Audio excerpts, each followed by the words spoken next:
안녕하십니까? 안녕하세요. 먼저 재정복을 해주셔서 감사합니다. 올해 초에 저희가 0에서 출발을 했어요. 0에서 출발을 했는데 여러분의 헌신과 하나님의 인도하심, 돌보심으로 인해서 좀 여기까지 올 수 있어서 너무나 감사하다는 말씀을 드리고 싶습니다. 네. 하나님께 감사하고 서로에게 격려 박수 좀 해주시면 좋겠습니다.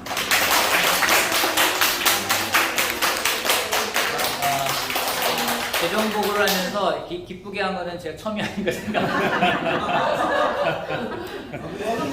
저는 교회 건강을 위해서 여러분들이 아이디어가 있다거나 생각했으면 언제든지 말씀해 주시기 바랍니다. 또 궁금한 것이 있으면 언제든지 물어봐 주시면 거기에 대해서는 저희들이 다 자세하게 설명을 해드리도록 하겠습니다. 근데 한 가지 주의할 것이 있어요. 주의할 게 뭐냐면 헌금을 아까 정재림도 말했지만 세상의 관점으로 보지 않는 거.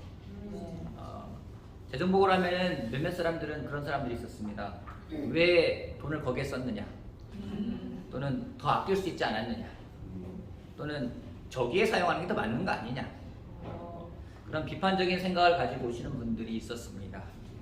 여러분, 세상에서 하지 않는 것을 교회에 요구할 때는 때가 있는 것 같아요. 교회니까라는 생각이 드는데 조심해야 될 부분이 있는 것 같습니다. 또 내가 낸 헌금이기 때문에 내가 주인이라 생각할 때가 있게 돼요. 사탄이 우리 공격을 합니다. 그런 태도를 가져온 사람도 있는데, 물론 그렇게 말하는 사람도 교회 재정을 위해서 또 건강을 위해서 그렇게 물어보는 거라고 본인이 생각할지 모르겠어요. 하지만 성경적인 올바른 태도는 아니라는 것을 우리가 기억했으면 좋겠습니다. 그리고 헌금은 단지 돈이 아닙니다. 아까 말했지만 숫자가 전부가 아닙니다. 그 안에 정말 많은 게 담겨 있어요. 첫 번째는 우리의 마음이 담겨 있어요.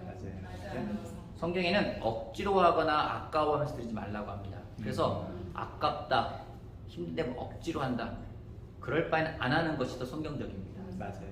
괜히 억지로 했다가 마음에 쓴 마음 갖지 마시고 타협하는 마음이 아니라 기쁜 마음으로 드리든가 아니면 안 하셔도 상관없습니다. 또한 헌금에는 우리의 비전이 담겨 있고요, 우리의 방향성이 담겨 있어요.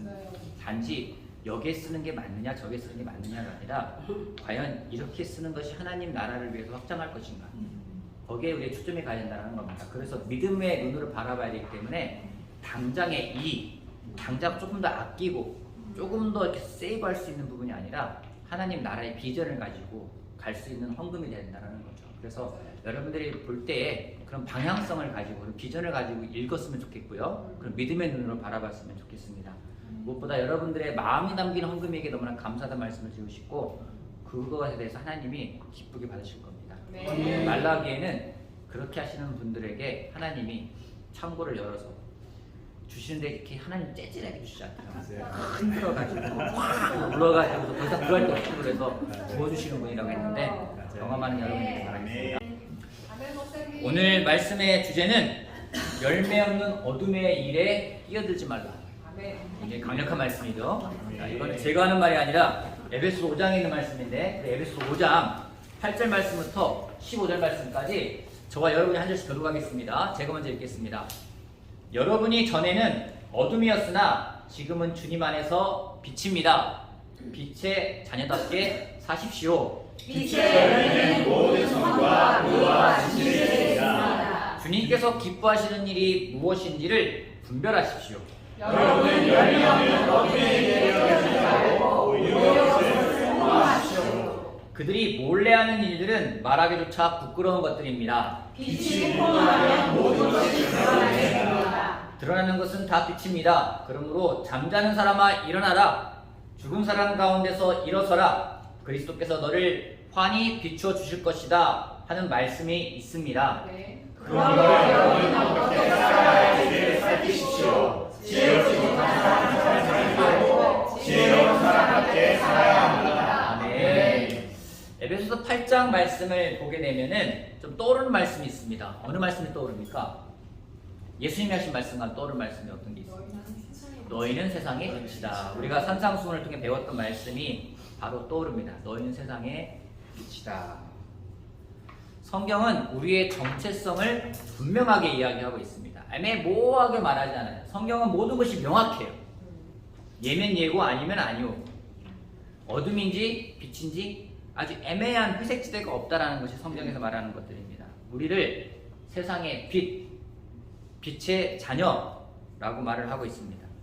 근데 8절 말씀 보면은요, 여러분이 전에는 또 지금은 이라고 말씀을 하면서 우리가 빛의 자녀가 된 세상의 빛이 된 그 기점이 있다는 것을 말하고 있습니다.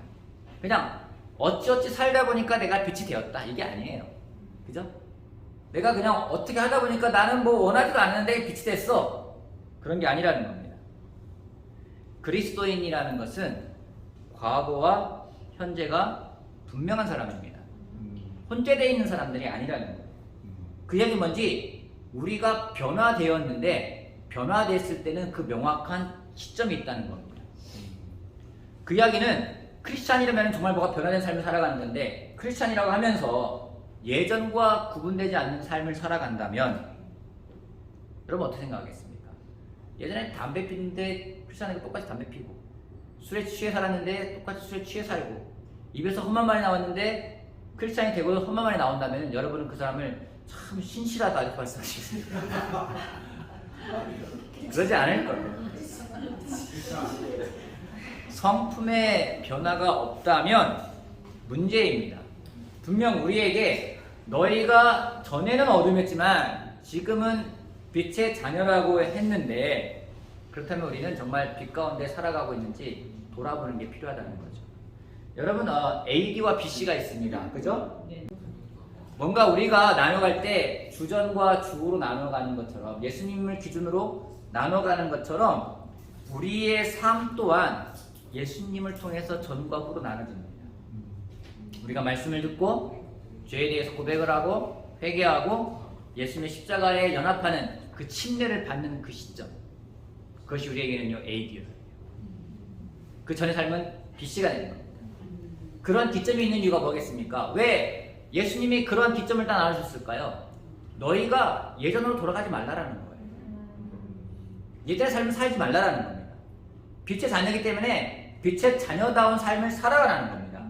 변화가 있다라는 거예요. 그 빛의 자녀답게 살아간다는 것이 무엇인지, 그럴 때에 빛의 열매를 맺게 된다고 되어 있어요. 빛의 열매가 무엇입니까? 선함과 의로움과 진실함입니다. 근데 이러한 빛의 열매를 맺기 위해서 예수님 하신 말씀이 있어요. 무엇인지, 주님께서 기뻐하시는 일이 무엇인지를 분별하도록 하십시오 라고 나와 있습니다. 여러분, 하나님이 기뻐하는 일이 있다는 얘기는 하나님이 기뻐하지 않으시는 일도 있다는 거예요. 그죠? 하나님이 기뻐하지 않는 일이 무엇일까? 11절에 그 말이 나와 있습니다. 다시 한번 같이 볼까요? 여러분은 시작. 여러분은 열매 없는 어둠에 일에 끼어들지 말고 오히려 그것을 포기하십시오. 이 부분은 굉장히 중요합니다. 내가 어떤 일을 하고 있는데 그 일이 열매를 맺는 일인지 아닌지를 점검해 보는 것은 굉장히 중요한 일이에요. 어떤 일을 하기 전에 또는 어떤 일을 하고 있는 중이라도 그것이 어떤 열매를 맺고 있는지는 우리가 계속해서 지속적으로 확인하고 점검을 해야 합니다. 지금 하고 있는 일이 여러분에게 사랑하는 마음을 더 키우고 기쁨이 더 일어나고 온유하게 만들고 인내하게 만들고 선과 절제 이런 것들을 맺게끔 하는 일을 하고 있는지, 아니면 짜증내게 하고 불만이 생기고 불평이 나오고 내 입에서 막 욕이 나오게끔 하는 일을 하고 있는지. 제가 2주 전에 설교했던 내용 있지 않습니까, 여러분? 기억나실 거라 생각하는데 여러분이 좋은 목적을 가지고 바쁘게 섬기고 일을 해요. 그런다라고 해서 반드시 그것이 열매 맺는 일이 아닐 수 있다는 겁니다. 그죠? 교회에서 열심히 봉사하고 열심히 섬기다가 상처받는 사람들이 정말 많이 봤어요. 왜요? 왜 교회에서 섬기고 봉사하다가 상처받을까요? 자기만 자기 인정 못하고 자기만 열매를 못 맺었기 때문에. 열매를 못 맺으면 믿음을 잃어버리기 쉬워요.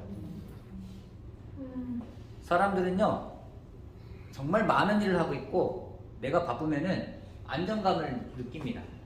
그잖아요. 여러분 아무것도 하지 않고 있는 것보다 막 여러분이 뭐 바빠요. 막 스케줄도 많아요. 이 사람도 만나야 되고 저 사람도 만나야 되고 막 그러다 보면은 내가 막 움직이고 있으면은 뭔가 거기서 안정감이 있어요. 그렇지 않습니까? 근데 그게 반드시 열매 맺는 일은 아닐 수 있다는 거예요. 오히려 열매를 못 맺게 만나면은 그 일은 나에게 독이 될 수 있다는 겁니다.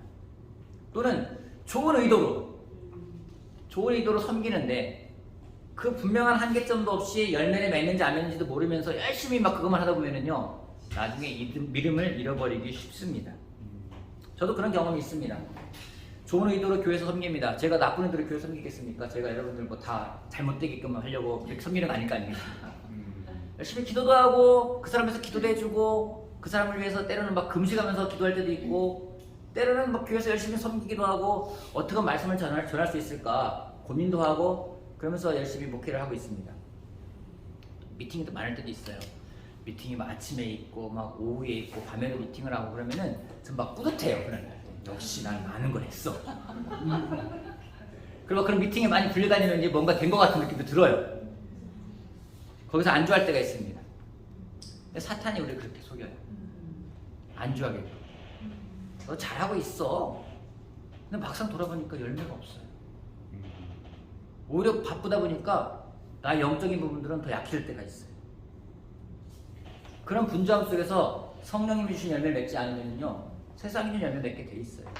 짜증, 원망, 셀프포커스. 난 열심히 하고 있는데 뭐 하는 거지? 나는 열심히 하는데 오히려 건성건성하는 사람 보면은 짜증이 납니다. 내가 바쁜데 몰라주면은 서운해요. 열심히 뭔가 기빙하는데 사람들이 반응이 없으면은 아쉽습니다. 이런 열매가 맺어지면은요 믿음을 잃어버리게 돼요. 제가 그래서 배운 게 있습니다. 그럴 때는 어떻게 해야 되는지. 뭔가 열심히 하는데 열매가 맺히지 않는 것 같아요. 어떻게 될까요? 일단 멈춰야 됩니다. 그리고 하나님과 시간을 보내면서 나를 돌아보는 겁니다. 과연 내 삶에서, 내 마음에서 어떤 열매가 맺히고 있는가 분별하는 시간을 가져야 한다는 겁니다. 여러분 지금 여러분 마음속에 여러분 삶 가운데 열매가 맺히지 않는 것 같고 뭔가 분주한 것만 같고 그럼 여러분에게 권합니다. 일단 멈추십시오. 그리고 하나님과 시간을 보내십시오. 근데 우리가 잘 못해요. 왜요? 멈추면 불안해요. 계속 움직여야 되는데 멈추고 손 놓고 있으면 뭔가 불안한 느낌이 들어요. 사탄이 우리를 그렇게 속입니다. 여러분 그럴 때 멈추십시오. 그리고 하나님과 꼭 시간을 보내십시오. 그 여러분 마음속에 어떤 열매가 맺히는지를 점검하기를 바랍니다. 하나님은 우리가 그분에게 붙어있을 때 반드시 열매를 맺을 거라고 약속을 하셨습니다. 그 열매 맺는 삶을 살길 여러분에게 바랍니다. 아멘. 그러면 11절 다시 한번 읽어볼게요. 11절 말씀 다시 한번 읽어봅시다. 여러분은 자 시작. 여러분은 열매는 어둠에 끼어들지 않고 오히려 그것을 생각하십시오. 열매 없는 어둠의 일에 끼어들지 말라고 돼 있어요. 여러분 끼어들지 말라라는 말은 동조하거나 협조하지 말라는 말입니다. 우리가 금요일에 이제 컨퍼런스를 가잖아요. 주빌리라고 하기도 하고 수련회 갑니다. 차로 계산해 보니까 2시간 가량 걸려요. 2시간이라는 시간이 길 수 있는데 여러분이 차를 타고 가는데 그 차를 타고 2시간 가는 시간이 2시간이 아니라 20분처럼 느껴질 수 있는 방법이 있어요. 어떻게 가면 20분 만에 가는 것처럼 느껴질 수 있을까요? 뭐 벌써 왔네? 이렇게 느낄 수 있을 것 같아요. 여러분 차에 탔을 때 4명이건 5명이건 차에 타지 않은 한 사람에 대해서 비방과 비판을 한번 해보지 않으십시오. 그 사람에 대해서 안 좋은 말이 막 하면서 동조하면서 한번 같이 가봐요. 막 운전하는 사람은 막 더 빨리 밟게 돼 있고 여러분은 시간 가는 줄 모를 겁니다. 내릴 때 벌써 왔어? 이럴 겁니다. 여러분. 한 사람을 비방하고 한 사람에서 욕을 하기 시작하면요 솔직히 시간이 금방 가요. 그죠? 근데 성경에 뭐라고 했습니까? 그런 열매가 없는 일에 끼어들지 마세요. 동조하거나 협조하지 말라라는 겁니다. 수근거리거나 누구에 대해서 뒷담화하는 칭찬이 아닌 뒷담화하는 그 자리에는 끼지 말라는 겁니다. 함께하지 말라는 겁니다. 여러분 설사 그런 자리가 있다 하더라도 여러분이 갔을 때는요, 여러분이 빛이라면은 그 자리가 없어져 버려야 돼요. 멈춰야 되는 거예요. 반대로 여러분이 가면은 막 그런 일이 시작된다. 정말 문제인 거죠, 그거는. 나도 아무 생각 없다가 여러분이 한 툭 하나 던지는 거예요. 그런 사람 있어요? 뭐 재밌게 얘기하다가 그 사람한테 한 번 던지면 그걸로 쫙 빨리 들어가서 막 누구 욕하기 시작하는 거. 안 됩니다. 여러분이 갔을 때, 야, 쟤랑 그런 얘기하면 안 돼. 이러면서 막 쉬버리면은 뭔가 여러분 갔을 때 분위기가 달라지는 거 느끼면 기분 어떠십니까? 막 자기네끼리 막 얘기하고 있다 여러분이 딱 가니까 막 조용하고 딴짓 얘기하고 그러면 기분 어때? 내 욕했나? 그럴 수 있겠지만 여러분 불편할 수 있잖아요. 근데 그 불편함은요, 저는 그렇게 부르고 싶어요. 거룩한 불편함. 좋은 거예요. 여러분이 갔을 때 누군가가 안 좋은 얘기를 하고 있다가 딱 멈췄다. 그러면 좋은 거예요. 왜냐하면 그것이 빛이기 때문입니다. 예수님은 이 땅에 빛으로 오셨어요. 세상은 어둠을 좋아했기 때문에 그 빛을 멀리했대요. 싫어했대요. 그러게 여러분이 빛이라면, 여러분이 가는 곳이 어둠이라면 그 어둠이 여러분들을 싫어하는 것에 대해서 여러분 애석해하거나 서운해하거나 외로워하지 마시기 바랍니다. 제자는 빛으로 살아가는 사람들입니다. 세상 사람들이 볼 때는 어리석어 보일 수 있습니다. 쟤는 거짓말도 못해. 쟤는 눈에 이익이 있는데 그걸 취하지도 못해. 그렇게 이야기할 수 있을지 모르겠어요. 바보 같다고 이해할 수 있어요. 근데 여러분, 그들이 여러분이 비친 걸 알까요? 모를까요? 빛나고 있다면 알 거예요. 결정적인 순간에 여러분에게 옵니다. 언제요? 자기의 고민에 대해서 가장 솔직한 이야기를 듣고 싶을 때, 그때는 와요. 정말 올바른 이야기를 듣고 싶을 때는 그때는 온다라는 겁니다. 그런 얘기가 참 많아요. 제자들이 직장 생활에서 거짓말하지 않고 살아갈 때 어리석다, 미련하다, 저렇게 살아서 어떻게 세상 살아가려고 하느냐 라고 하지만 정작 그들의 고민에 대해서는요, 정말 듣고 싶은 말이 있을 때는 그들이 거의 온다는 거예요. 빛이기 때문에, 어둠이 없기 때문에. 그런 일에 끼어들지 않길 바라겠습니다. 협조하지 마세요. 동조하지 마세요. 거기에 안 어울리면은 도태될 것 같은 느낌이 든다면 여러분 도태되는 게 나아요. 또한 말합니다. 끼어들지 않는 것에서 그치는 것이 아니라 폭로하고, 다른 말은 책망하래요. 이게 뭐예요? 어떻게 하라는 거예요? 폭로하고 책망한다는 게 뭐예요? 막 가서 막 얘가 이랬대요 막 이러는 거예요? 양심선언하는 것처럼 막 이런 일이 있었습니다라고 막 얘기를 외치는 거예요? 고소하고 고발하고 훈계하는 걸까요? 여러분, 어둠은 빛이 비치는 순간 자연이 드러나요. 그죠? 그걸 성경은 폭로로 표현하고 있어요. 애써서 그 사람의 잘못과 그 사람의 죄를 막 들춰내는 게 아니라 여러분이 빛이기 때문에 여러분이 가면은 자연스럽게 어둠은 사라지게 돼 있는 겁니다. 어둠은요, 억지로 내쫓는 게 아니에요. 빛이 비치면 사라지게 돼 있습니다. 어둠은 자신들이 하는 짓을 빛으로 인해서 드러나면 부끄러워하게 될 거예요. 스스로 책망받게 될 겁니다. 일부러 누구를 들춰내는 게 아니라 빛으로 살아갈 때 그것은 자연스러운 일이라는 것을 우리가 기억했으면 좋겠습니다. 마태복음 15장 14절 16절 말씀 한번 같이 읽어보도록 하겠습니다. 저랑 여러분 한 절씩 같이 교독해 볼게요. 자, 너희는 세상의 빛이다. 산 위에 세운 마을은 숨길 수 없다. 또 사랑의 빛을 비춰서 말하지 아니하고 긍정적이다 무하겠다. 그래야 우리 집안에 있는 모든 사람에게 환히 비춘다. 같이 한번 읽어볼까요? 이와 같이 시작. 이와 같이 너희의 빛을 사람에게 비추어서 그들이 너희의 착한 행실을 보고 하늘에 계신 너희 아버지께 영광을 돌리게 하여라. 아멘.